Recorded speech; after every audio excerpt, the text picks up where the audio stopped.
chaud, il est soleil. No, it's really not.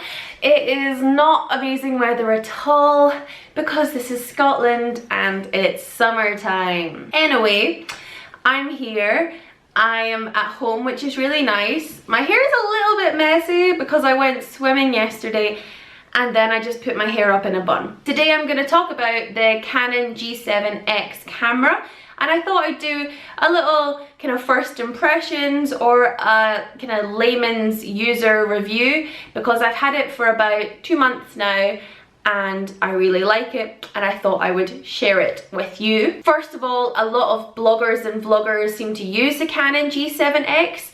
Maybe not as their main camera, but maybe as a backup or a vlogging camera. I knew it was a popular choice, and when I was weighing up options, I was between this and the Olympus Pen something, and I decided to go for this one, and I really like it. First impressions are that it is quite expensive. It's about £430, which is a lot of money, and some people would say that's a lot of money considering you're not getting a DSLR out of it.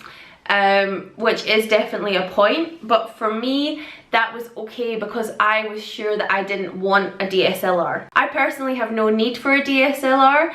I didn't want a big camera. I wanted either a bridge camera or a compact system because I don't need it. As simple as. My photographs for my blog, for my outfit photos, are taken by my boyfriend who's a professional photographer. He has a full frame DSLR with multiple lenses. Why do I want to buy a basic kind of entry-level DSLR?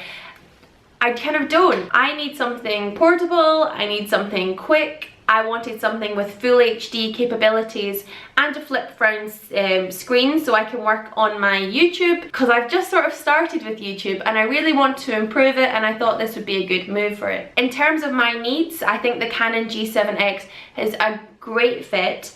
I love it. It's been great fun using it and I think it works really well. However, I think it maybe wouldn't work so well if you had different needs for me.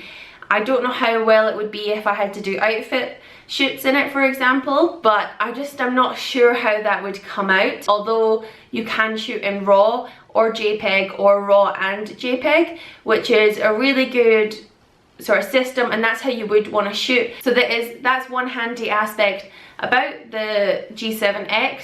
Like I mentioned before, it has full HD filming, which is really nice. It's got a flip up screen, which is really handy. However, it only flips sort of up and on a bit of an axis.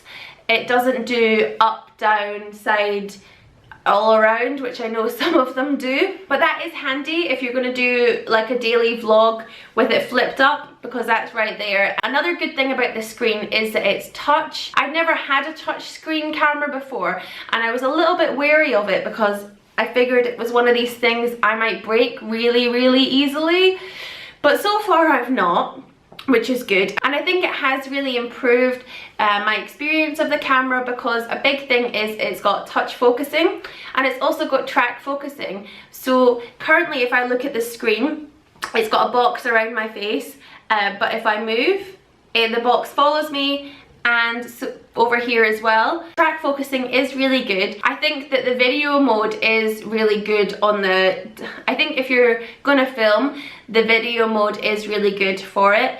It sets up all the track focusing and everything like that, but an important part of it is that it does image stabilization a little bit, I think, and it does slower focusing and slower zooms so that it's not noisy or really jittery. I was quite surprised about this because a lot of the reviews that I'd read before getting the Canon said that the focusing was noisy or clicky, which I've only noticed if you're doing it on like auto mode or something like that.